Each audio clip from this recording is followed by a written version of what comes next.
Hello and welcome back to the Welsh Gardener. Now in this video I'm going to be speaking about why you should consider growing your own food in your home.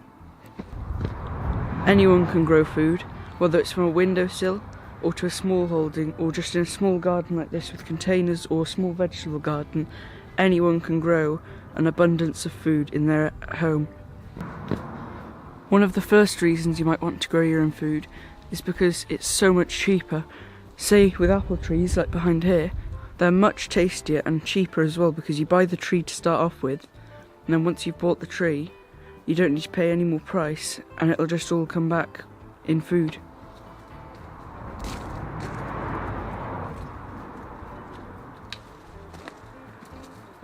And you get fruit like this. So you might be asking, what if I have no space at all? Well, what you can do is you can go and ask someone who owns land. You can say, if I give you some vegetables, then can I have part of your land? Or you can also do is find out with your local council if you have any local allotments. Thank you for watching. I hope to see you next time.